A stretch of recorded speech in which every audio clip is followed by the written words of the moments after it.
Welcome to the San Jose Hockey Now podcast. I'm Sheng Peng, editor-in-chief of San Jose Hockey Now. You can also find my work at MEC Sharks, on Twitter at Sheng_Peng, and on Blue Sky, Sheng Peng. And I'm Keegan McNally. You can find me on Twitter at halfwall_hockey, my website half-wallhockey.com, or at San Jose Hockey Now. I'm in Nashville right now at the end of a long road trip, end of a unfortunate game last night, which we'll get to quite in a second. But first, I want to thank our sponsors, Sports Shots, Dean Tate, great photographer, Kathy's Power Skating, and Extra Hour Training. I want to thank them for all of their support. We're also looking for more sponsors at sjhockeynow@gmail.com. You can email me there. And also, too, again, I want to say thank you so much, guys, for your support, for getting me on the road for this road trip. Yep, we got plenty of space on this podcast. You can see it down there and down there. There's all this blank space. This week, Sheng, what do we got for everybody? Well, we're talking mid-season awards. We're talking Sharks collapse last night. We're talking a little bit about the race for Schaefer. And we're going to talk about Simon Nemec and his fit for the Sharks. Should the Sharks trade for him? Yeah, we've got a very good show. Lots of exciting topics this week. Yeah, the midseason awards. We're a little past midseason, but we're gonna fudge it, and game 50 or so is pretty close to midseason. And yeah, we got a lot of different awards. We're gonna talk about some prospects, and the Nemec topic is gonna be super interesting. But the main headline, the thing we think we should start with, is the Sharks are bad. But they're not awful, guys. They're not awful. Look at the goal differential. Not awful. Yeah, bad, not awful. I mean, better than last year, but also I looked at somebody had posted, they're only like 2 points better than last year in terms of point standings. Yes. Than where they were last year. So, but the game is way more entertaining. It's way more fun to watch. And they're closer to winning, though. I know that's like what do they say, cold comfort for a lot of the fans, but goal differential, I think they were at 50 games last year. They were like a minus 88. 50 games this year, that at a minus 48. That's a huge difference. That's 40 goal difference. And so guys like I understand hoping that Toffoli, the guys they brought in, Toffoli and CC and Gaudreau and Celebrini, will get you like more wins and get you even toward the playoffs. But I don't know. I think that what these guys have done is they've gotten you closer to winning. Like I wrote yesterday about the Nashville game, last year they wouldn't have had third period leads to blow. This year they're good enough to get these third period leads and they're close to winning, but of course they're not winning. I get that. I get the anger with that, but just look, I think the goal differential is a really big sort of sign of an improvement. And I do remind people too, which I also mentioned, a lot of people have said it, but I don't know if I don't feel like it's maybe not everyone is getting this, that the rebuild didn't start in 2019-20 when the Sharks first missed the playoffs. And I understand that now they're going to be 6 years out of the playoffs, but after this season, but the rebuild really started in February 2023 when Timo Meier got traded. And so if you look at it from that point, is the team getting better? And they're definitely better than last year. They now have foundational pieces in Celebrini and Askarov and hopefully Smith and so on, right? So the rebuild is trending upward. I'm not saying that the rebuild is done. There's a lot of things from here to being in Stanley Cup contention, but I think you got to look at the big picture. And so I don't look at that wins or point stat because I look at the team is playing better. They are closer to wins. I think that I got to double check the stat, but there was a stat that Randy Hahn said a few games ago that the Sharks were leading the league in sort of game, like what is it, losses or games like games blown where they had a third period lead. If you also count the empty net goals, and so something like that. I gotta look at the exact stat, but that rings true though. Yep. Yeah, the team falls apart in a way that is going to be expected of a very young, inexperienced team, as well as a team that's just bad overall. It's disappointing. They are 1-7 since our last podcast. They've had a lot of close games, a couple not so close games, and then that one win in Detroit. But the last two do feel a little bit depressing, I think is a way to put it. Both of them were games that they had in hand. You could feel that they could win those games, and they fell flat. And it's kind of like watching a train coming. Like you could see it, like especially last night. You could just see every period. You're like, don't let up. Bro, it just doesn't feel right that we scored 4 goals right away. Don't let up. And you can see the train, and you just can't get off the tracks, and then it just comes at you, and then that's it. Well, I would argue though. Okay, so our last podcast was the mailbag, our epic 4-hour mailbag. I think they're just coming off the New Jersey win. So, would you rather have these 2 games, Boston and Nashville, which felt like they could have won or they should have got points out of, or games like Vegas or Utah, where Utah they were close to winning, but they weren't very good in that game. Vegas they weren't very good. Columbus they really kind of, and the Islanders, there's some sickness involved too with this stuff too. So let's be fair to the team, but I would rather, in terms of the rebuild and in terms of sort of where you're building, you want more games that you feel like you can win, like Boston, like Nashville, Minnesota. I'm talking specifically about the games in the last 8-game stretch here since our last podcast. I guess even Utah, because that game was close at least, even though the Sharks didn't play particularly well. But you want to lump that in. But still, you want overall better efforts than games that you don't feel like you even have a chance in, like Columbus, basically. And so I'm not that sort of quote unquote like down, I guess, about last night. I think in terms of the big picture of things. We're not mad, we're just disappointed. It's just like your parents, We're just disappointed. But you're right. It's not depressing. It's just a little disappointing. But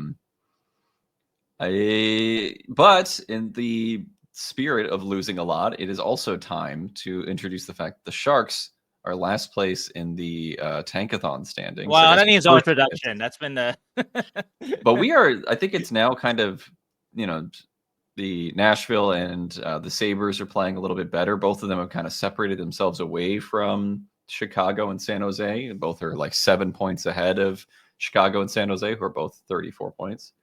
So I think we've like solidified the bottom 2 is the Sharks in Chicago, which means it's time to start the race for Schaefer, the race for Matthew Schaefer, who also this week was announced as the number 1 overall prospect in North America for Central Scouting, and then EP put out their list of, I think, top 64, and he was number 1 on theirs as well.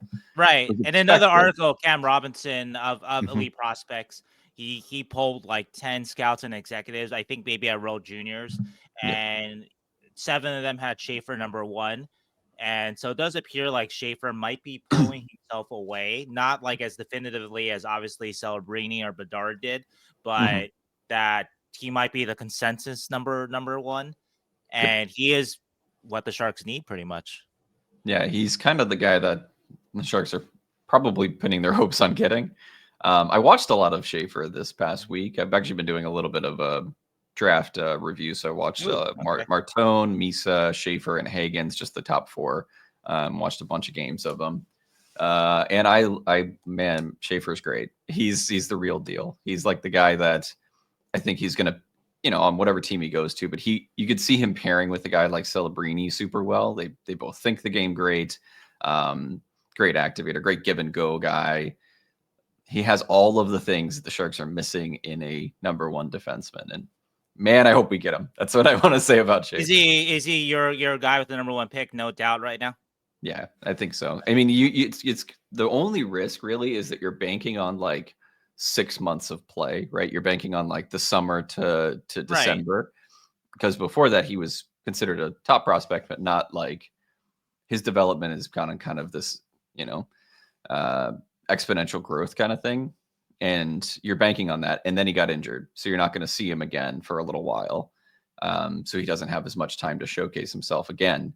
And you're really hoping that, it's a collarbone injury. It should be fine. But there's a lot more runway with the other guys like Hagens and Martone that you've seen for more years. So you're really hoping that you're just kind of banking on a short window. But it's a really good window. He looked really good. Quick question though, because I want to caution, I guess, fans. Obviously, defensemen though, they take longer to develop usually, right? Yep. And Schaefer, how kind of sure of a thing is he? Is he? I don't think he's like a Dolan class of prospect, or maybe he will No. be. Yeah. But is he? Sounds like he is more highly regarded than or will be than Owen Power. If you talk about another number one, another defenseman that went number one. So what do you, along those lines of defensemen that have been picked number one in recent years? What do you think he kind of falls in terms of your certainty that he will blossom into a go from a number one pick to being a number one AHL defenseman? I think he's probably better than Power, and more certain that he will be in a number one defenseman than Power. It's still not like Dahlin. It's not like Ekblad coming in. It's not like those guys that have gone number one overall before. But yeah, it's kind of like in between there. He is very, very good though. And he's better than majority of, like, I can't think of any other prospects that have come through other than Power, really, like Nemec and Juracek and Levshinov and William and Dickinson and all these guys. Like, they're very good, but they all have this kind of, well, there's questions. And then Schaefer, the only question is really the runway hasn't been very long, because when you watch him, you're like, he gets it. He's going to be the real deal. But it's just not been a very long time. He's had like 20 games in the OHL and then was injured. And then you got 2 games of, or well, 1 game of the World Juniors where he looked excellent, and then he was injured and Canada was terrible. And that's it. So I think the question is more just there's not a long period of time. But I mean, you had last year's play, but it's not like he was as good as he is now. But he's very good. He gets it. Okay. So I really want the Sharks to get it, because when looking at the draft class for defensemen this year, it's not like there's a second guy. It's not like there is a Nemec and Juracek where it's like, oh, you or a William and Dickinson and Parekh and all these guys. Right, a debate, right? Okay. Yeah, gotcha. You kind of missed out the number 2 slot. Like, there's Smith, Jackson Smith, and Brandon Murka, and a bunch of other guys that are like, maybe they'll go top 15. They probably go higher because there's just not a lot of defense. But they're not like Schaefer. So another quick question: who is your number 2 then of the 4 you've been evaluating, the Schaefer and the 3 forwards? It's tough. Hagens, I've seen so much just since, because he's been around the USNTDP for so long, and I've seen him do awesome things. There's times when you really want a little bit more from Schaefer, I think, or sorry, from Hagens. So, and he has this kind of, I don't even know what to call it, like this new kind of thing with prospects where they love to slow the game down and like possession kind of guys, and they're a little bit more of this like vision and passing and offensive creativity kind of guys, like Smith, like right, like Will Smith, right? Yeah, but he doesn't have that like Celebrini, where you're like, you watch him play and you could plug him in and be like, he's going to be fine. He doesn't have that level of game to him, so I think he'd be a number 1 pick if, or like clear cut number 1. Exactly. Yeah, so I think he's still my number 2. Okay. I will say that I watched Martone, and there's a lot of concerns with Martone's skating and his defensive play, but the combination of his size, his offensive IQ, his hands, I don't know, they might be the best in the class. Like, his hands are insane. So but he's like kind of like Quentin Musty, where you're the offensive zone talent, excellent, and you really want him to be there, but the rest of the game is like miles away from being an NHLer. But he's way more skilled than Musty, way higher offensive ceiling than Musty. So he's risky, but he's going to be a top 4, top 5 pick, because he just has that package. I really liked him a lot. And Misa is like a Celebrini light. Like, his game is very translatable, but there's not a lot of moments where, unlike Celebrini, where you're super, super blown away. He doesn't have a lot of deception. He doesn't. He puts up a ton of points because he works very hard and he's very smart.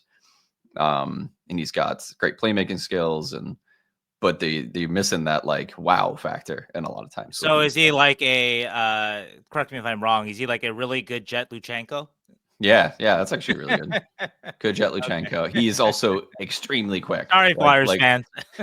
Yeah, he's a better Jet Luchenko. That's a really good comp. really quick. When he gets like an inkling for a rush, he is gone. He's very, very fast. So that's also a benefit. You could plug him in and play him on like a bottom pair or bottom He line. could maybe break camp with the Sharks next year, right? But Yeah. maybe he wouldn't last like Luchenko. Yeah, exactly. So it's an interesting mix in the top 4 because you've got that Schaefer who's probably going number 1 unless the team doesn't want a defense for whatever reason. And then you got 3 guys, all different, but all have this very high ceilings, I think. And then kind of a drop off after 4. It's like 5 to 15's got some decent guys, but it's not amazing. Okay. But I like it. I'm excited about him. I think the one that impressed me the most was probably Martone. But there's also a lot of times where he's not very good and he's just kind of around.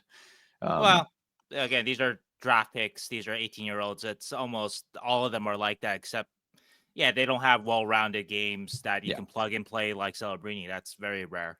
Yeah, but it's very rare to get a guy like how big Martone is with his hands and his brain. Very rare. So, yep, there's risk in him. There's risk in Hagens. There's less risk in Misa, I think, just because I think he's going to be in the NHL no matter what. But yeah, we'll have to do more. How about then very quickly then before we move on to our next topic, 3 and 4 then really quickly then. So you have Schaefer, you have Hagens. Sounds like you like Martone over Misa. Okay. I put Martone, but it's close because I can see. I want to watch more of Misa to see if there's things that I'm missing because he puts up a lot of points and like I see all of the good details in his game and his offensive positioning is great. He knows where to put himself in the offensive zone.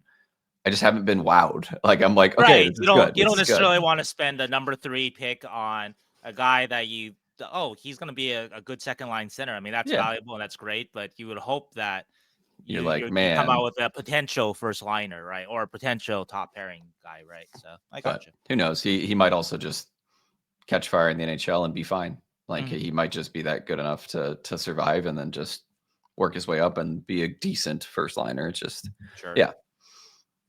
or he's great and I just missing it. But I'm going to watch way more of them. It's just the initial viewings I had like yeah, but those are the solid top 4 in my brand. Too early rankings. I got you. Yeah, too early rankings. I need more time. And the playoffs are going to be kind of a different an indicator too. Like a guy like Misa might shine and be great, whereas a guy like Martone might falter or if, whatever.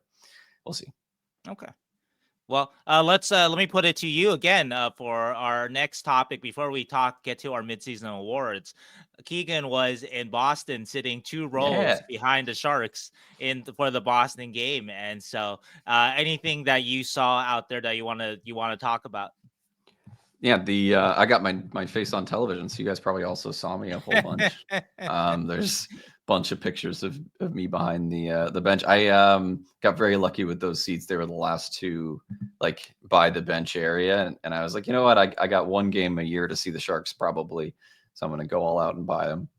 But I put up a thread of what people wanted to talk about. And most of it was Will Smith related because Will Smith is, coming home to Boston and there's had a lot of family there. A lot of concern about Will Smith too, going into Boston. Yeah, he's had a lot of ups and downs in his years. He's had benchings and that kind of thing and injuries and such. So I came away super impressed, as I think everybody else did with Will Smith. I think he had a little bit of a statement game, a lot of confidence, especially against a team like the Bruins at home. It's in a tough environment, and he came out swinging. Looked great. That shot was excellent that he had. That he had an assist as well, which was him using the body, and it was great to see. He just looked very confident after his goal. It was all smiles on the bench, whereas the first goal Goodrow scored, nobody was smiling, including Goodrow, who doesn't smile. Well, I think I told you that when we saw each other between periods that Barclay Goodrow only smiles. I only smile when I win Stanley Cups. That should be Barclay Goodrow's T-shirt. Yeah, that should be his motto, because he scored it. It looked like he was like, all right, fine, I had to score that goal. Despite him only having like 3 goals this year, it was like you'd think he'd be like a little bit more, but he was just like fine, and that tied the game up too, 1-1. And I just remember, everybody was just kind of, and it was also very early for the Sharks because it was like a 1:00 game, and they're might be a little bit behind on their weren't schedules. playing great. They weren't playing as bad as they did in the third period, but they weren't playing great at that point either. Yeah, they looked a little sleepy, I think. Yeah.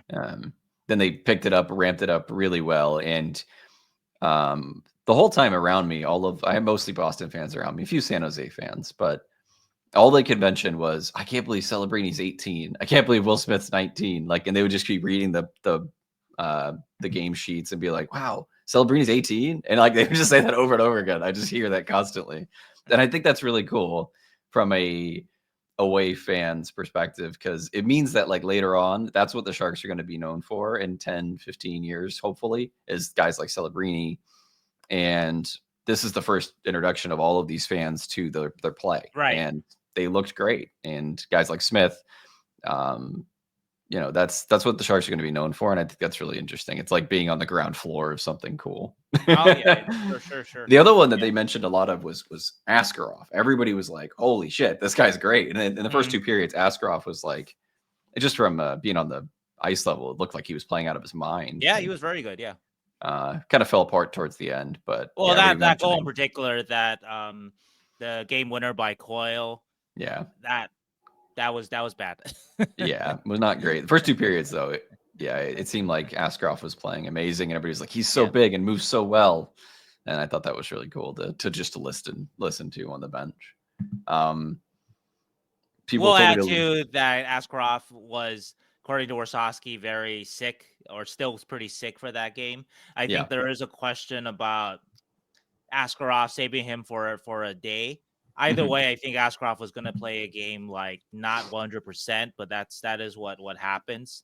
And if Askarov had not given up that goal to Coyle at the end, I don't think anyone would have questioned it, because he was good up to that point. Even the game tying goal, that was a really good chance that Coyle got.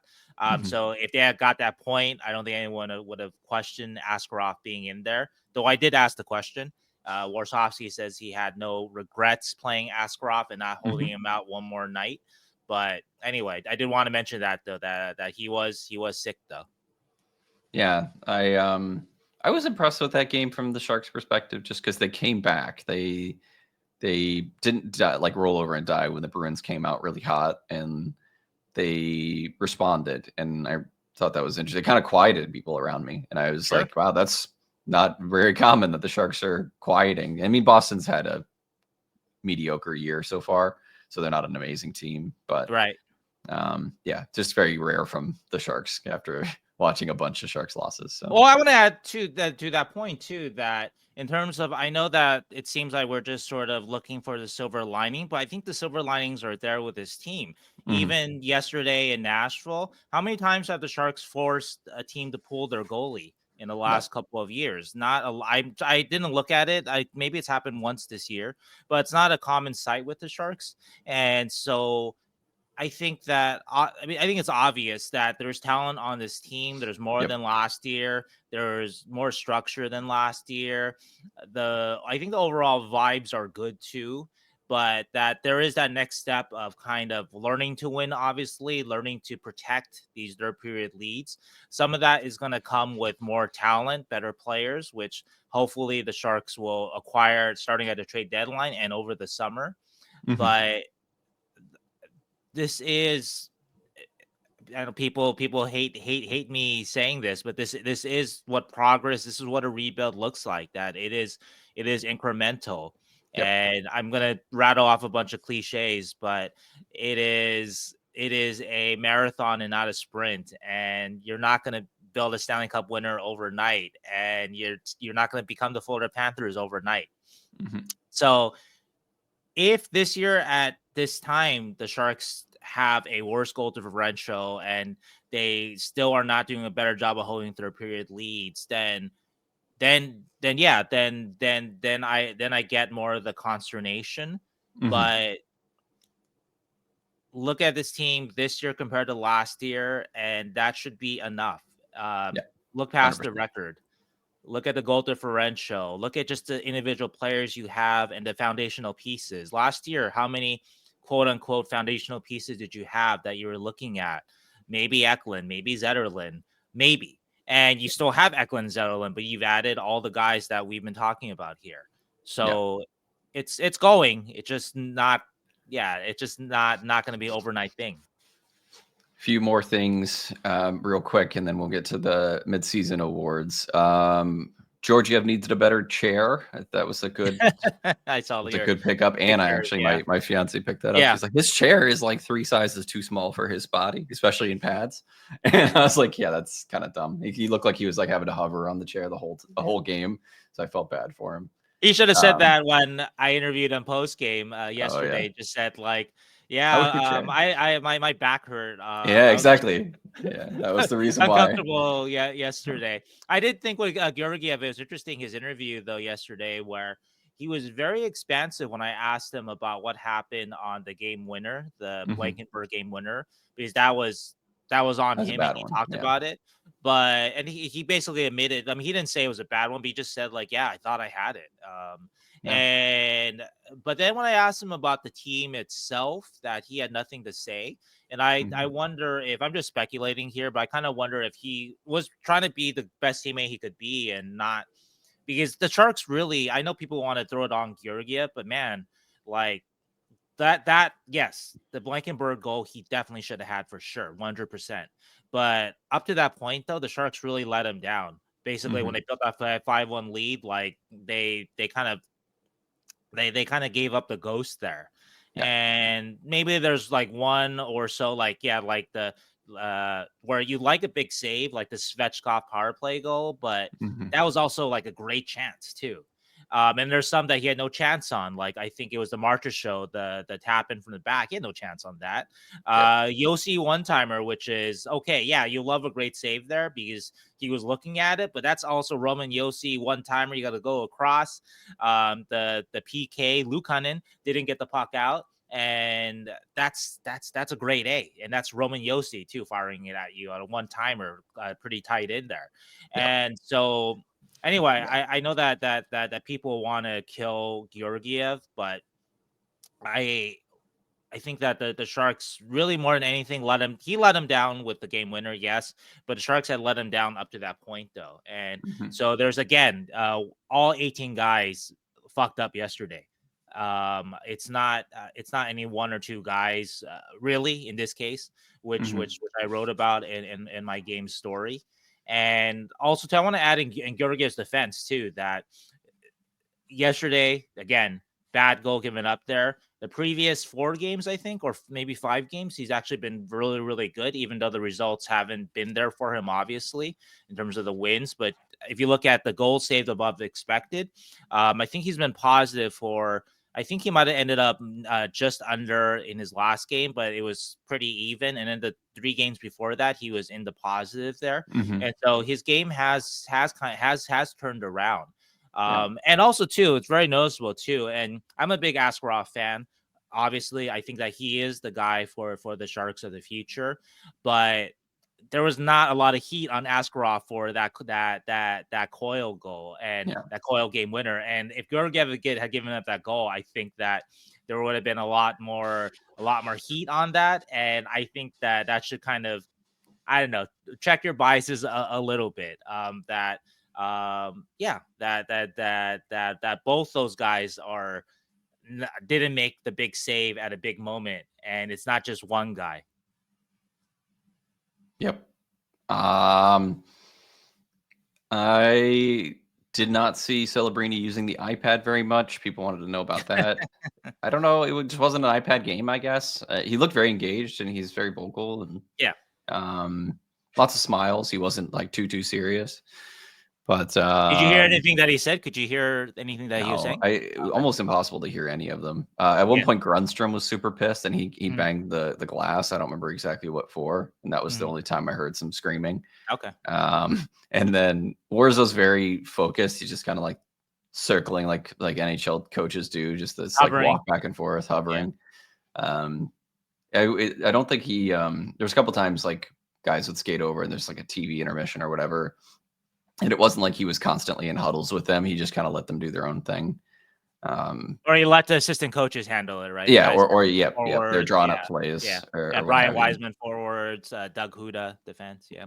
Yeah, so it's not like he's like poking his head in there constantly. He had a few moments with the refs, but it wasn't anything super special. And yeah, I think most of the observations were more just from the people around me, the Boston fans, which were great. They had lots to say. They're Boston fans. They're very knowledgeable about Boston and hockey in general. So that was really fun to talk. Well, with they love Will.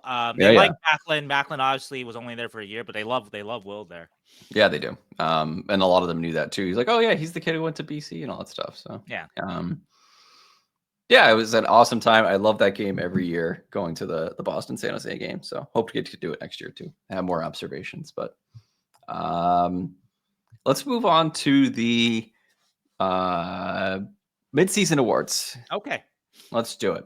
Last year we did this, and we kind of are going to do the same topics that we did last year. If you're paying attention, you can go back and see who the mid-season unsung hero was. I can't even imagine who it was. But this year, I think it's a little bit more optimistic. We've got some good things to talk about for sure. The unsung hero was you last year, the fans, for watching all 82 games. If you did watch all 82 games. Yeah, the unsung I cover the game, so it's my job. I love my job, but it's my job. But it's not your job. You guys did it by choice, and that's real heroism right there. And if you subscribe too, so if you support our endeavors, so I'm gonna give you another dap for that. So we're gonna start with the most valuable player, which is the obligatory, I guess. We're gonna probably agree on this one. I think we'll have a few that we're gonna be separate on, but I think we're gonna agree. Who's your MVP, Sheng? I've been talking a lot, so. Okay. My MVP is actually Celebrini. And I thought about this. I actually have a better forward and defenseman, or like we also have best forward and defense. I have different players for this, but I thought about the term most valuable. And I think that the value in terms of what Celebrini has brought, the excitement to the fan base, even the excitement to the locker room, the hope, and when things are going wrong for the Sharks, you just look over to that stall, to that 18-year-old phenom that you have there. And you're like, yeah, you know what? The rebuild is working. If you're a Sharks player, I don't think players look at it this way, but like if you're in the locker room after that 7-5 loss in Nashville, and you're like, F this place. You look at the 18-year-old kid, the stall across you, and you're like, okay, things are gonna get better. This kid, not only is he a great player already, or at least a very good player. Maybe he's not elite yet, but he's a very good player already. But he really cares. That's a great indication. He cares. He is not leading vocally yet because he's 18, but off the ice he's leading in terms of his work ethic and what he's doing. And that's the kind of guy that drags you out of the rebuild. And so I'm going to say most valuable because his play has been excellent too. And there's an argument that he has been the best forward, but I don't think there's consistency, things we can talk about. I think we'll talk about when we get to our best forward. But in terms of the value that he's brought to sort of the franchise, the excitement in the locker room, even outside of obviously outside with the fans too, which I think I already mentioned, but just overall most valuable. I will give it to him for excellent on the ice play, but also a lot of factors too that go into what makes a player the most valuable. Yeah, I have no notes. I'm also going with Macklin Celebrini. I had toyed around with a couple of other guys, but at the end of the day, even off, like even removing the off the ice stuff, when Macklin Celebrini is playing, the team defers to Macklin Celebrini to make things happen, like way more than they do most other players on the ice. And that's your best forward or your best, most valuable player is the guy that you're expecting to make great things happen. And he's doing that at just, 18. So I imagine he's going to win a lot of MVPs for our award shows in the future. Yeah, in the future, yeah. But I think, though, if we move on to best forward and defense, though, that these two guys also have an argument for most valuable. So I want to give them the proper credit. And I actually think Granlund has been my best forward because I think he's been more consistent than Macklin. And I think that he also is given that same load, like, hey, you got to do something here, Granny. Just like they give the puck to Celebrini. Hey, you got to break into the zone here, Macklin. Mhm. And so I think Granlund has a lot of the same sort of responsibility too, and especially in zone, make a play. Mhm. Slug it out with the 6'4" guy defenseman down in the corner and win the puck there. And I think he's more consistent, more polished than Macklin. He's better with the puck than Macklin. That's what Macklin needs to work on. I think that with Celebrini too, that Celebrini still needs to learn. We talk about it, learn to kind of modulate, not always Mhm. need to play so fast. Stop, and those are things you'll learn. These are not criticisms of Macklin, but really, though, in a big picture, because he's a remarkable player for an 18-year-old. And at his track, he is going to be an elite player. But at this moment, I think Granlund has been the most polished forward on a night-to-night basis, even though Granlund has kind of slumped Mhm. recently. And defense really quickly, Jake Wallman. There's actually a really good argument that Wallman should be your most valuable player just because of the minutes he plays and the position he plays and how important he's been to the Sharks offensively and on the breakout especially, and also kind of killing plays with his skating. Mhm. Um, I think I've talked about some of the things in his game that sort of I'm not sure if he's going to be with the Sharks in terms of foundational piece, but he's been really important in terms of making the Sharks better than last year, helping the Sharks get leads and be competitive, and that cutting down that goal differential.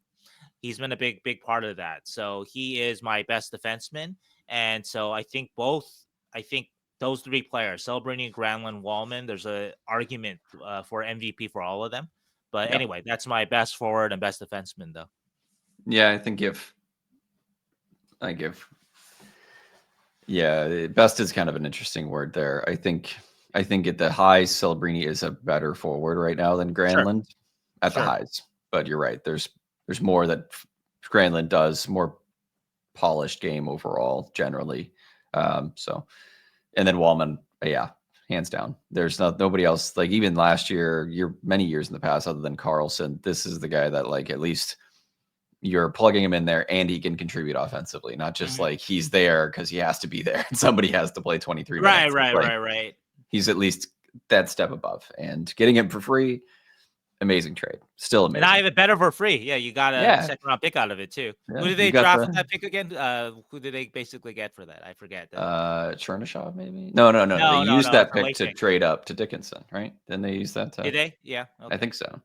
I think they used the second to go from 14 to 11 for Dickinson. So Okay. yeah, That's good. yeah. That's a good trade. Yeah, that's a very good trade. Yeah.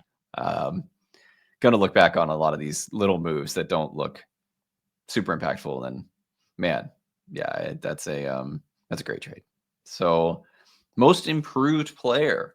Ooh, I think we had two answers for this, right? Because we're doing like one that's on the Sharks from last year, and then one that's he's improved even from a prior Shark, right?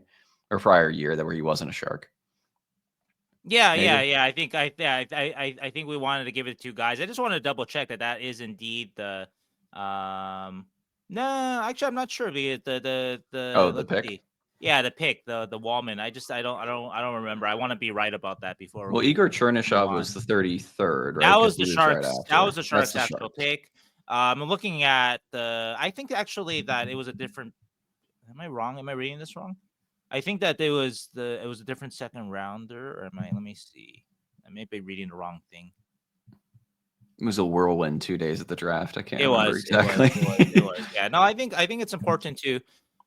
Oh no, the Sharks used the pick. They used it on Oh, Selen Leo Salin. Wallenius. Yeah, Selen Okay. Wallenius. Okay, so just Yeah. want to be accurate about it. So basically, you got Jake Wallman and Selen Wallenius for free. So Then that's where did good. we get the other pick that we traded for? I don't remember that. Yeah, I'm we can trying to look at that remember. too. But yeah, I'll look it into looks it. maybe New Jersey. I don't know, Oh but yeah, that okay. was you're right. Yeah, that was the Meyer pick. That wasn't a Oh right, the first Timo Meyer because pick. Yeah, right. yeah, yep, yep. Okay. Yeah, that was also like mid-second or whatever that they Hmm. traded up. It was around the Yeah. same place as the Yeah. Detroit pick. Yeah. So, or I'm sorry, the Tampa pick. But Cool. Yes, our most improved players.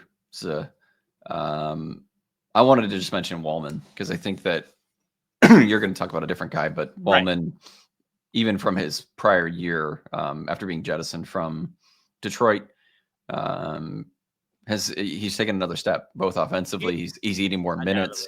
Undoubtedly. He's come into his own as I think he's 28, a really fully fledged. This is what you're going to get for Jake Ballman's game, and it's taken a few years because he's kind of bounced around the league a little bit and was given from St. Louis to Detroit in a trade. So it's taken a while, but he's kind of fully come into his own. So I definitely think the talent's always been there, and that's what we're seeing. He kind of, he's definitely improved from even prior years. So, who's your pick for most improved? Yeah, one thing we talked about in terms of when we were pre-show was sort of, do we talk about a guy that's improved that wasn't on the team last year, or do we talk about a guy on the team that's improved? Mm-hmm. And I think that if we're talking about a guy who was on the Sharks last year, that for me it's definitely Eklund. Yeah. And I think with Eklund, there's just more a consistent offensive impact.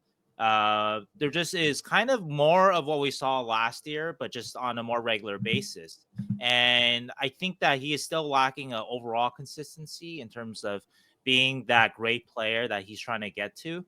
But it's good to see that maybe last year it felt like he was impacting, like, I don't know, I'm just throwing out a random number, but like maybe like 10 to 20% of his shifts that he was having like a major impact, it felt like. Mm-hmm. Whereas this year we're up to 30 or 40 or something like that, right? And there's still more to go. I don't think that he's really in the running for, say, best forward, even though I've liked his game, right? Mm-hmm. And that's not a knock on him, but that's just kind of where his game is at, that he's not quite to that level. But I think that this year, I've just seen when he is on, the consistency, I think what I've liked is that with time and space this year, and sometimes he makes it with his shiftiness, that he's more dangerous this year than last year. Yeah. And he still, I think, erased a little too much. I think that that's where you need to work on, and he does need to still get stronger and not taller, but stronger, right? But he is willing to battle, even if he's losing the battles. And so I think that's a good thing too, to just be willing to stick your nose in there, even if you know you're going to lose, but you can kind of slow things down or not lose so bad. And that helps the team out. And so being willing to do that is important. And so, yeah, I think that you can see it with the points, but I think that those are sort of the maybe the small areas that I'm seeing improvement in. Plus minus is a bad stat. That's just always my preface whenever I say plus minus. It's a bad stat. But last year, William Eklund was a minus 45. This year, he's a 0. So, yeah, that's also just the Sharks being a significantly better team. But minus 45 by the end of the year is rough. Like, that's rough. That was worse on the team, I think. Yeah, and plus minus is only good for that kind of thing. The major outliers, I think. It's in general, like a difference between a minus 12 and a minus 17 is not that much. Or a difference between a plus 3 and a plus 9 is not that much.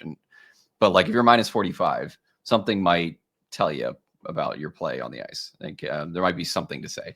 So I think, just watching him even more than just the stats, he just looks more comfortable, more dangerous, more of a play every night, play every shift, and do okay kind of guy, rather than last year where there was definite spurts where he just didn't look effective and was last year he benefited from being on an awful team. He wouldn't have played in a better lineup, I think, last year, even with the points. But yeah, at least not played as much for sure. Yeah.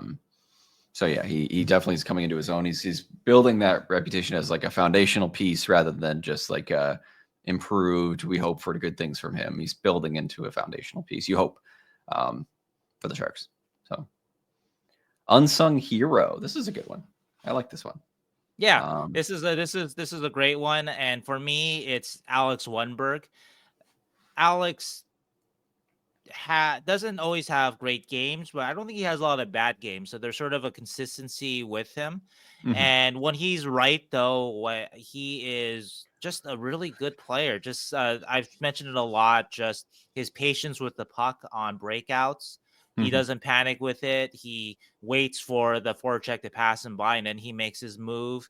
Or actually, that patience too. I know that he can shoot more. There's no doubt about it. But that patience in offensive zone helps him too, though. As much as he can shoot more, sometimes he also makes great plays because of the patience and the time that he buys for his teammates to get open.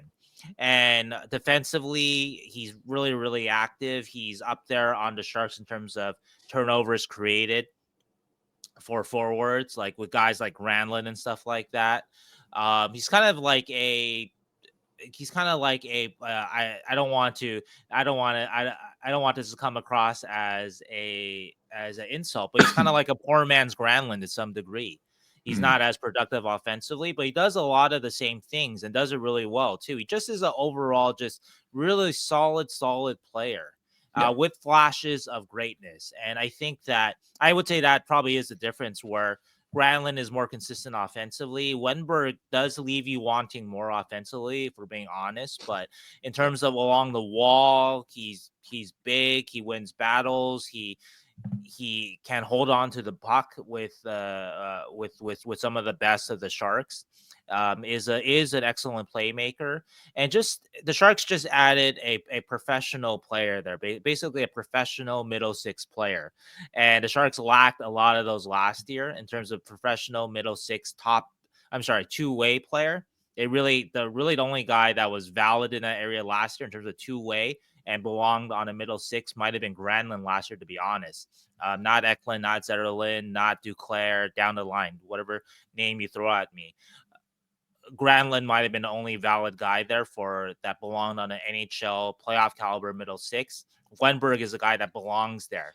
He's not the greatest player, but I think that he's not the biggest scorer. You know, he's going through a bit of a slump right now, but he does things though that add to the team even when he's not scoring. And you couldn't say that about a lot of Sharks last year. Agreed. Well, that was the first name that came to my mind too, when unsung hero. Wenberg just does the things that he's supposed to do for his station, his contract, his ability, and he doesn't have a lot of bad games. He has more invisible games sometimes, and you want more, but it's not like glaringly bad. So, unsung hero, Wenberg's a good one. I honestly almost argued Cody Ceci too, because Ceci has people are down on Ceci a lot, and I also didn't love the trade because I like Ty Emberson a lot, but he is doing really well. Not really well. He's doing well for his minutes and how high in the lineup he has to play every night. I think he has been better than Ferraro last year in a similar situation of being miscast as the Sharks number one shutdown defenseman. Ceci shouldn't be that for an NHL team. I know that, you know that. That's not a knock on him. That's just the role that that's thrust upon him with the Sharks. But I think that he is a big reason why the Sharks are more competitive, that he's kind of, holding water, keeping his head above water in some of these tougher minutes better than Ferraro last year. And again, I think that's been good because Ferraro, I think overall, even though Ferraro has had his struggles, that Ferraro is better suited a little lower down the lineup. And so that just makes, again, that goal differential, how much the Sharks have cut it down. I think that a lot of that is because of guys like that. So being closer to their proper station. Yep. All right. Our next one is a sleeper prospect.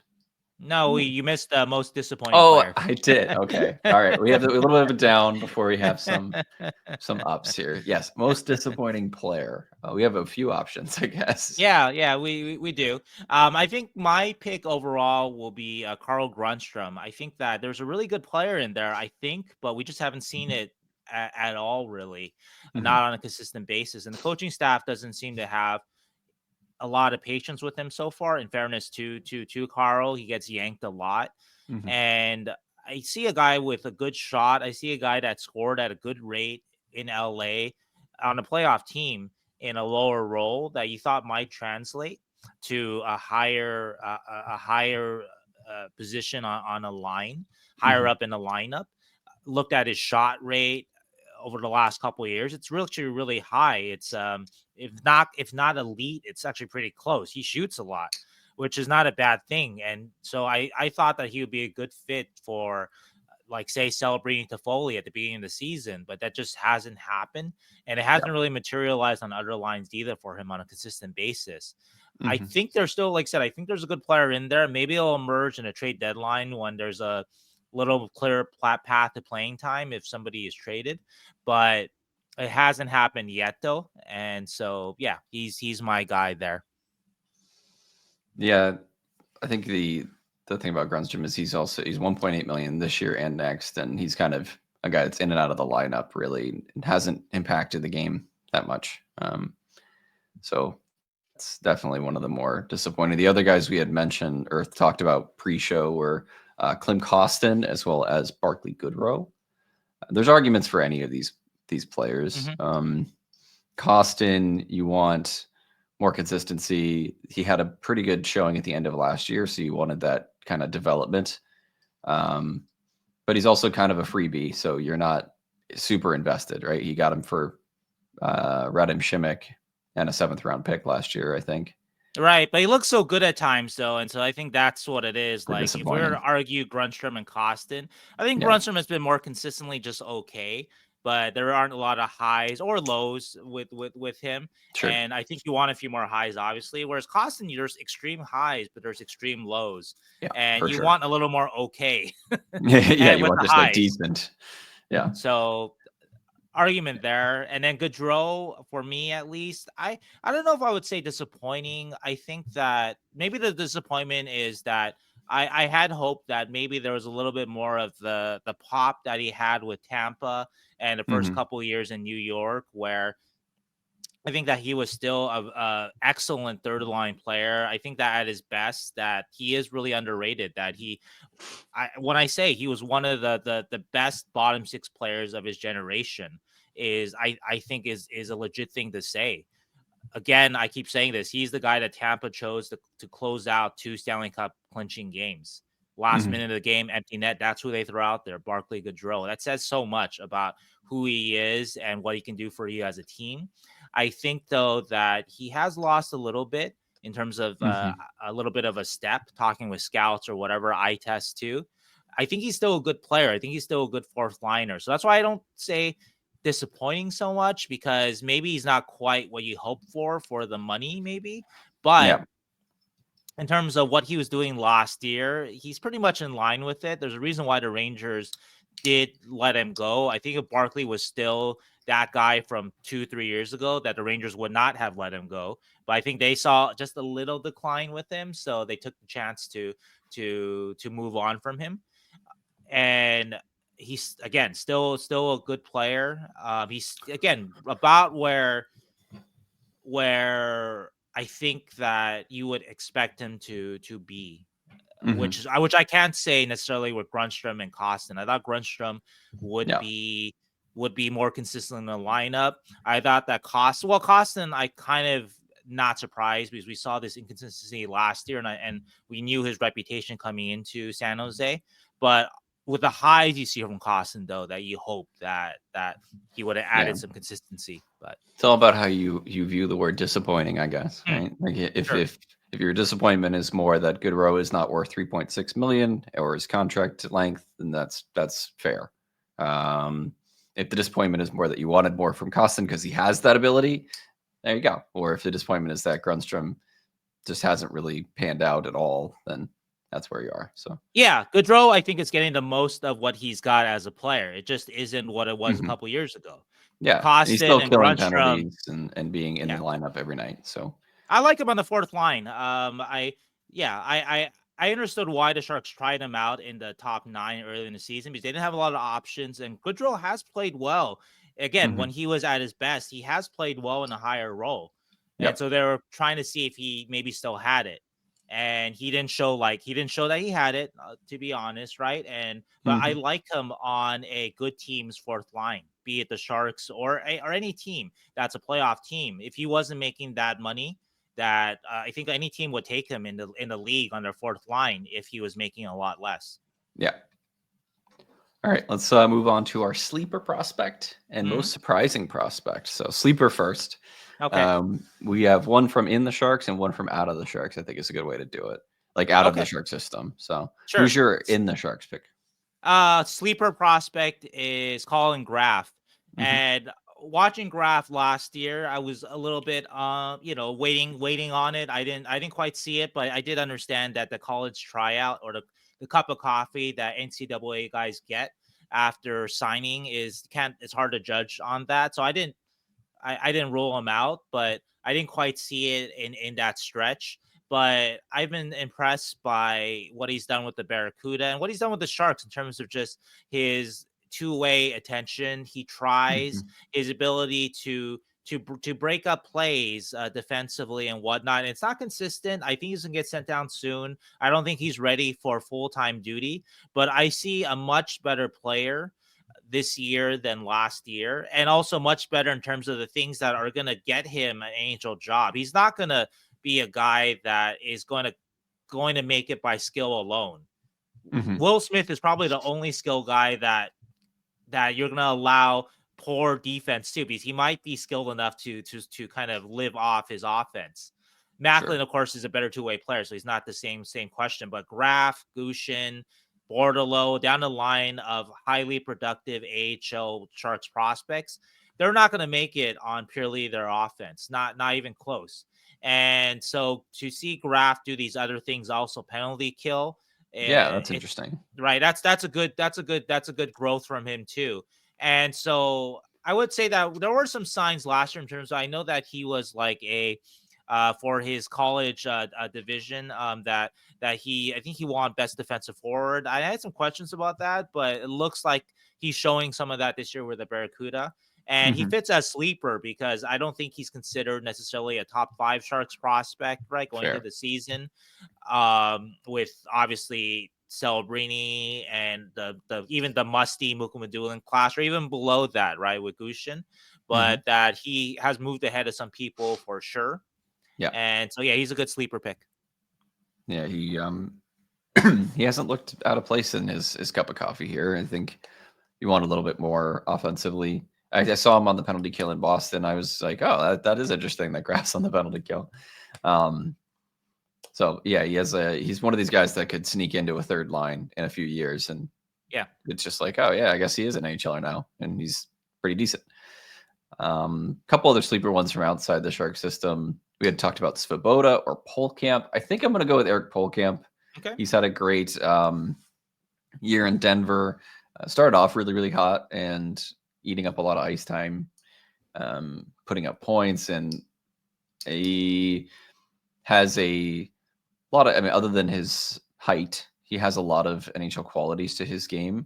It's just the limitations related to his height, and can he produce enough and stick in a lineup enough at his height. So he's a sleeper because he keeps on getting better, and he is well regarded by like Team USA and stuff like that, but needs more time. And then Svoboda is another one that I think him just playing a big role for Team USA that says a lot, despite the fact that he's never going to be more than probably a fourth line player in the NHL, unless a lot of offensive tools start to come together.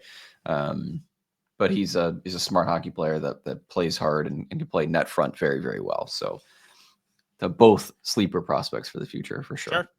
Good ones, yeah. Most surprising prospect. These are guys that maybe we didn't think they were going to do as well as they're doing, and here they are. Right. And the obvious one is Cagnoni. Yeah, for sure. I wrote that I thought that the offensive translation would be slow. It obviously hasn't been, though. Granted, he's been in a bit of a slump. So I give a lot of credit to Cagnoni. I think that there's still a lot of defensive questions and also questions with his first step that people are disregarding. But regardless, though, those are questions for the future or his long-term future. But right now, a surprising prospect, definitely for me, it's Cagnoni. Yeah, we had a couple other ones to mention, but at the end of the day, I think Cagnoni is the one that's the most the transition to AHL play to professional hockey that he kind of did. I wouldn't say seamlessly, but at least better than we had thought for sure. And that's the most surprising, I think, development for the Sharks. Dickinson, we knew he was going to do well in the OHL when he went back. He might have done even a little bit better than we thought. Sure. But yeah, that Kenyoni is the one. All right. And Svoboda too. But and Svoboda, yeah. Yeah, who we already mentioned, but yeah. All right. We have 2 more categories left. Breakout second half Shark. This is a good one. We have a few names, I think. Yeah. I'm going to go. I thought about this, and I'm going to bet on talent, and I'm going to actually say it's going to be Macklin. And what more can an 18-year-old do to break out? He's close to a point per game, even though he's slowed down a little bit recently. But I think that he's going to come out of the Four Nations break, the 2-week break, gangbusters. That's what I'm predicting. And so that's sort of my breakout. He's going to take that Calder Trophy by force. And I want to give Lane Hudson a lot of credit. He's really butted his head in there over Michkov, even maybe over Dustin Wolf too, that it might be the 2-horse race that we thought was Celebrini and Michkov might actually be Celebrini and Hudson, maybe? Yeah, the 2 horses might just be Celebrini and Hudson. It'd be you guys. Yeah. Michkov's kind of like had a very big slump, and then he's coming out of it. But yeah, he I think the early season hype is worn off for Michkov enough that it's come down to Celebrini and Hudson right now. Unless Michkov has you never know. But you never know. I mean, he's still in it. Dustin Wolf is still in it definitely too. So yeah. So we but I think my second half Shark, I'm gonna go another young guy. I'm gonna go with Will Smith. I've liked what I've seen the last week or so from his offensive game. And the struggles are always going to be there with him, but the confidence was, especially in the beginning of the Nashville game, after having a very good game at Boston, he came out and just a couple subtle keeps in the offensive zone, a couple of just a lot more confidence with the puck in the offensive zone. That pass to Granlund, right? That was him faking out, I think, Blankenberg, and then also too waiting for the defense to pass so that lane opened up. He knew Granlund was there the whole time, and Nashville had forgot. That's on Nashville, but Nashville forgot Granlund was there, and Will just waited it out, and that's the stuff that after watching Will Smith for years and years now, that you're like, oh man, I forgot. Will Smith is super exciting. Like when he can do it, he can really do it, and I'm hopeful that we'll see a lot more of those moments coming out. Consistently. Yeah, exactly. I don't think he's gonna obviously put up like as many points as Celebrini and who knows Granlund and whoever, Eklund, everything. But I think that there's going to be more of this development in the second half, just like there was last year for him in the NCAA. That's more consistent, I think. So. He's going to lose a lot of battles still. He's not going to gain 10 pounds of muscle over the 2 weeks Four Nations break. But I think it's a good pick too, that we'll continue to just see a better Will Smith, just like we've seen from day one. And I'm glad that Will had this week here, not just obviously as hey, for all the guys who have been down, he's had many doubters. Obviously, a lot of people think that he should start in the AHL. And maybe I'm not saying that he wouldn't have been served well by starting out the season in the AHL. Well, we talked a lot about the leverage that he has an NCAA prospect. So that's one part of it, right? That maybe makes it like he can say, I don't want to sign out of Boston College to go to the AHL. And he has an argument for that, being a number 4 pick and being as dominant as he was last year in college. But I think the big question that you and I have stressed all along is he getting better in the NHL in this kind of trial by fire? And he's getting better. He is. That's the point. He is a better player than he was in training camp. Now, again, could he have been better if he had done the AHL route? Maybe. I don't know. We don't know because he isn't there. But the point is that he is getting better. And I think that this past week, the Boston game, the Nashville game, really the entire response for the Minnesota benching, I think he was better in Columbus. He was better and he was among the better low bar, but among the better players in Columbus and against the Islanders. And then leading into Boston and Nashville, that I think this week kind of crystallizes that he is better than he was on opening night. Yep. Absolutely. Okay.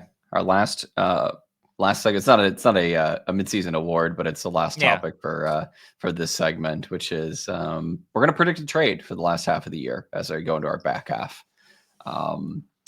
Last year, I don't even remember. I picked somebody going to Boston. I feel Barabanov. Barabanov, and then he didn't even get traded, so did not. Well, he almost got traded to New York, so yeah. Who are you picking this year? What's your prediction? Do you want to do one last quick shout out for breakout second half Shark? Maybe Kovalenko. That's something we talked about. But anyway, before we get, so my prediction though for a trade is I think the Mikhail Granlund trade happens. I don't know if it should. I still think that Granlund is really, really valuable in the locker room and on the ice. A skill guy to finish off Will Smith's pass there. A skill guy to show Smith, Celebrini what you do in battles, being a two-way player. I think that that's still really, really invaluable. So I don't think the Sharks should trade out lightly, but just my prediction, there's just, again, here speculative, that I think that trade happens. I think that the center market, I think, well, granted, it's getting a little bit fuller because I think that Brock Nelson will get traded. That's what it sounds like. JT Miller obviously is sort of the kingpin guy. Yep. And those guys have kind of more of the ideal size that you're looking for. And Miller's just an all-around, just a better player, if we're being honest. But I think that the center market is still on the lightish side, maybe, though. I don't know. Maybe Miller changes that. But I think, though, that they get a good offer. I don't have an exact sense of it, but, like, I feel like you got to get at least a first-round pick to make it worth it. I think that the Sharks, I think they might get that and more. I might change my mind about it because, again, we're still a month and a half from the trade deadline. And so I think that, and I do think JT Miller's introduction to the trade market really does shake things up, even though JT does have a really bad contract too, which I think will make him a little less appetizing. But as a pure player, pure center, though, he is he's an impact 1C type player, which Granlund and Nelson are not. But if Miller is not part of it, then it's a very light center market, and it's really between Nelson and Granlund. I think Nelson is ahead of Granlund on people's lists in general. They're both UFAs after the season too. But I think though that the trade happens though. That's my prediction. I kind of hope I'm wrong because I think that, again, I think it's underrated what Granlund brings to the room and on the ice too, in terms of having a skill guy that the Celebrini and Smith can look to for leadership. We have a skill guy who's been in a position that they're in, that Celebrini and Smith are in, as being seen as kind of the future of the franchise and that hype that comes with it. And anyway, so I have nothing but good things to say about Granlund off the ice and his leadership and what I hear. So I don't know. I still don't know if it's a good trade for the Sharks, but I think it'll happen though. Mine is definitely not going to happen. Because it didn't happen. The guy that gets traded every year. He's a new Kevin LeBanc. I think Mario Ferraro gets traded, and I think that's. I say think. I don't really think, but I want to predict it. Okay. In case I'm right, and then I can look smart. But he Ferraro obviously has been kind of in and out of trade predictions for a few years. Yep. He has lots of. That's what I mean by Kevin LeBanc. Yeah. Players, but no. I think he's got more value around the league than somebody like LeBanc. I think he still has value. He's got this year and next at 3.4, with a rising cap for this year and next year. It's okay. It's not a great contract. Okay. It's okay. Yeah. I think a team's gonna look for him to solidify their bottom four D as like a guy that is going to give you his all, especially in the playoffs. I can imagine that Ferraro is going to be actually pretty valuable for a team if he ever makes it to a playoff team. I think so. That's what I've been saying for years, but it's not going to be a huge thing. I'm not thinking that the Sharks are going to get like a ton for Ferraro. I just think I think it's time maybe for the Sharks to remold their defense, and I think Greer is going to find a partner. Whether or not, I think it's more likely, infinitely more likely, it's next year because his contract is ending next year than it is this year. But a team might be interested in that 2 swings at the cup kind of thing with a player like Ferraro, and to solidify a team that has space. I'm just going to throw a random name. I'll say Carolina. Well, Carolina, that's not random. Carolina, I reported that a couple years ago they offered Jack Drury and a second-round pick. So I'm gonna say they get that's not random at all. I'm gonna say it's come down the price from Carolina significantly from Jack Drury in a second. I think so. That'll be my guess. I think it'll be a little bit of a contract swap kind of thing, plus a pick or two, if it were to happen. Okay. And that's my prediction. We'll see. Unlikely, I think, but all right. Our last topic. We only got a couple more minutes here because Sheng has to get on a flight. Yeah. But I still have about 15 minutes here, so we can still dive into it. So let's talk about Simon Nemec. Speaking of the defense and rebuilding. Is it Simon or that was Simon? Is it Simon Nemec? I think it's Simon. I don't. Okay. Let's go with Nemec. It's a sharp trade for him. Let's go with Nemec. Okay. Well, we can ask him when he gets traded here. How about that? Yeah, exactly. But Nemec, I think, is the correct way to say his last name, at least. Yes. He's been in the news as a possible. Well, he was unhappy with his demotion and what he called the third year of his contract to the farm team, is how he put it to. I think it was a Czech reporter or Slovakian. He's Slovakian. That's right. Yeah. Slovakian reporter, and he's had an up and down year. He did not start off well, despite having a very good year last year with New Jersey, especially for how young he was. Then just did not start off well and got sent down for New Jersey to try and be more competitive. He's had decent AHL production this year. He's had 18 points in 26 games, including a 5-point night like a week ago or so. So maybe on the upswing. I guess we have a couple questions. Do you think he gets traded? And then is there a world where he could be traded to the Sharks? What do you think? Well, that whether I gets traded, I can't really answer that because I don't know enough about what's going on in Jersey. But what I can tell you is what I talked to a couple of scouts, and I have a sense of how people are valuing him. And I think that's important, right? Because he was a second overall pick of the 2022 draft. Yep. Immediately when you draft a guy that high on defense, you think, oh, he's going to be a top pairing guy. But it's 2 years from that draft, or actually now 3 years from that draft. And do people still think that? And so what I got back from a couple of scouts is that, no, I don't think that the projection is for him to be a top pairing guy. Mm-hmm. I think that he is seen more as a 3-4 kind of guy, middle pairing guy. That's going to remind you a little bit of, that his stock has dropped like David Jiricek. David Jiricek was the 6th overall pick of that draft. And of course, a lot of people thought that he was going to be a top pairing guy too. But by the time that trade happened, Columbus to Minnesota a couple months ago, that his stock had dropped more into I think he's going to be more of a middle pairing guy. But what I find interesting though, because there's a lot of subtleties in these kind of conversations and these kind of projections and scouting reports with players, that even though both of their values has kind of dropped, that both scouts I talked to think that he's going to cost more than Jiricek, because I think that that there's still more certainty with a Nemec. And so this is kind of a quick snapshot of the stuff that I got back today. Yesterday. And so let me kind of read you some of it off. So this scout is actually very sure that unlike Jiricek, very sure that Nemec is going to be a middle pairing guy.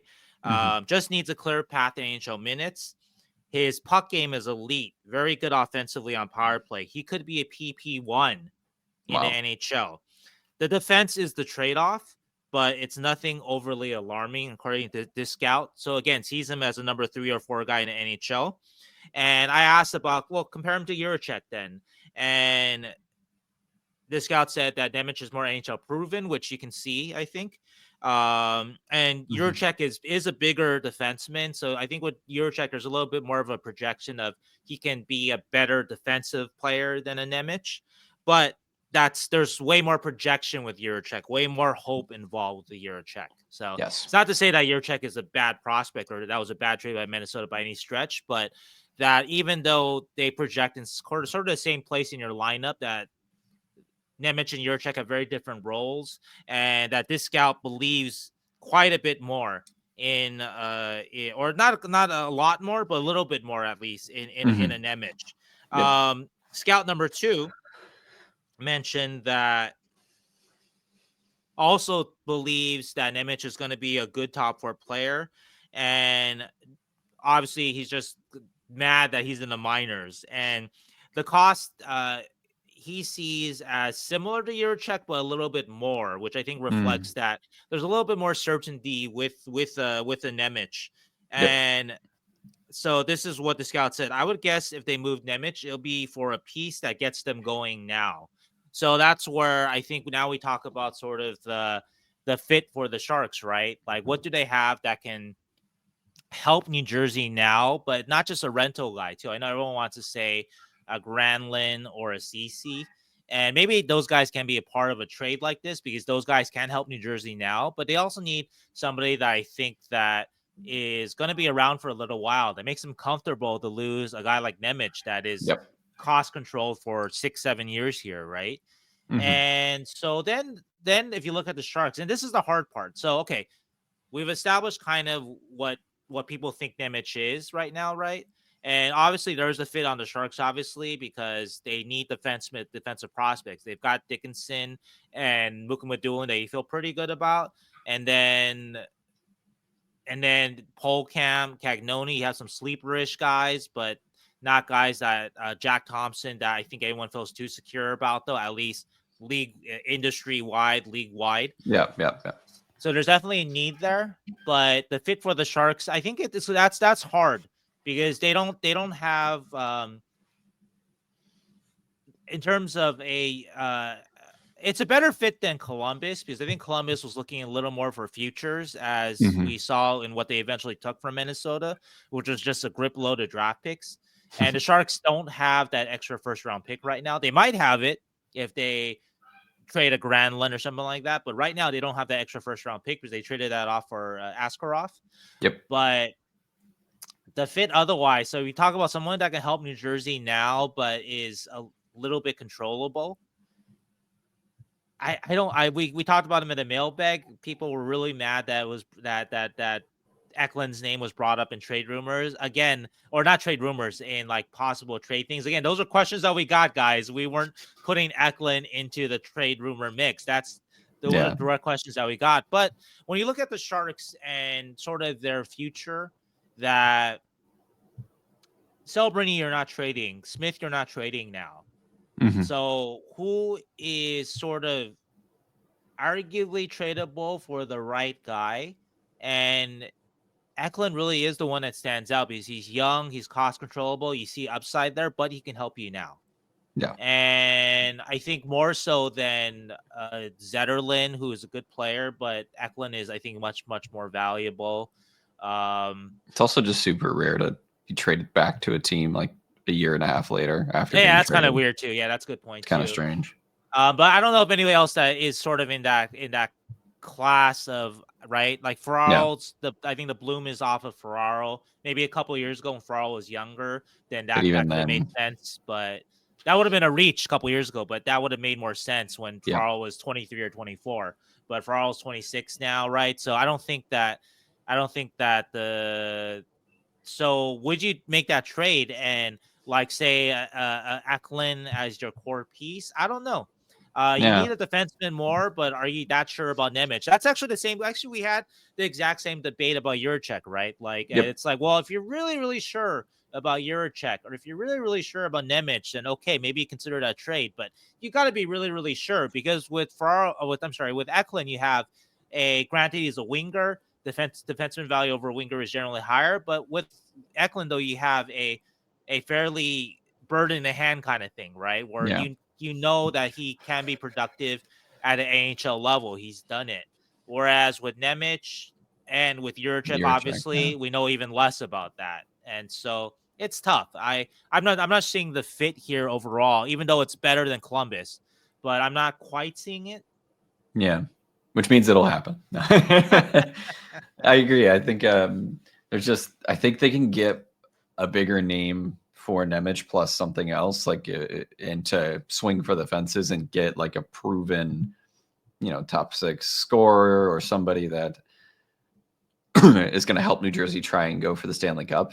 I mean, Eklund's a great piece. I don't think the Sharks would want to do that just because you're right. It's a big risk. And I think if you had more Like if the Sharks are still not able to get, say, Matthew Schaefer, still not able to get another defense prospect in the year after that, and you're really running dry on trying to build this defense, then maybe this is the way to do it. But I think they still got too much runway to go all over the place to just be like, yeah, let's trade out a good top 6 player who's on an ELC for Nemec right now. Or in Eklund's case, will be a bridge contract soon, right? But nonetheless, though, yeah. It would make a lot of sense for New Jersey because he's cheap for this year and next for New Jersey to try and compete for the Stanley Cup with a very cheap William Eklund. But I don't think it. I think the cost is a little too great for just Nemec. So yeah, but I would say for New Jersey too that I'm not sure too if they see Eklund as a Stanley Cup winning guy yet too. So there's that balance for New Jersey too. That while he has value, that I think Eklund is still negotiating his way, winning puck battles and things like that, which are valuable to playoff hockey. I think that I'm not talking about just size, but in terms of just strength, right? That I think that's a little bit lacking for playoff hockey right now. Eklund can still build it, but just at this moment for this year, that is definitely still lacking. And so if New Jersey, if your choice is taking on JT Miller, and that contract is onerous, but that's a guy that for 2-3 years is going to be a difference maker. He might be the player that puts us over the top. Then maybe you do that because Eklund is a good player, but he is not a player that's putting you over the top kind of guy, though. Not yet. Biggest, this is completely aside, I really wish that the NHL would change the way that they do retention, and I wish you could retain on years of a contract. Like if Vancouver could retain on just this year for JT Miller, I think we get a lot more. Huh? Because I think we get a lot more trades, which probably is bad for the NHLPA. They probably don't want that, but you just have a lot more flexibility, right? Like I'll retain on this year and next, but I'm not retaining on the rest of it. You probably get more trades, and guys would be traded more frequently, and make teams able to build around. It made more sense also when the cap wasn't going up, but it is. So who cares? Anyway, I actually never thought about that. That was actually interesting. Yeah. Just this year, and then you get the rest of the contract kind of thing. But I think that's if Nemec gets traded. I personally don't think he's going to get traded. I think it's going to be one of those flame out kind of things. He's going to play well enough in the AHL that he'll come up and he'll be fine after that. I think they'll maybe next year, right? Maybe next year. This year. Yeah, later on down the line when they want to do other things, and unless they find just the right guy and a team willing to do it. But I think they just kind of hold on and. Kind of he had to make a little smoke because Jiricek got traded. So he's like, well, maybe make a little bit of smoke. But there's not as much as there was with Jiricek, where this was a couple of years. Well, because Jiricek was 2 years running, right? Whereas Nemec, the first year, Nemec is Yeah, exactly. I watched Jiricek. I watched a Minnesota game. He actually looked decent. He had a great assist and walked through a couple players. But it's notable that they've actually had him in the minors for most of the Minnesota has had him in Iowa for most of the time he's been there too, though.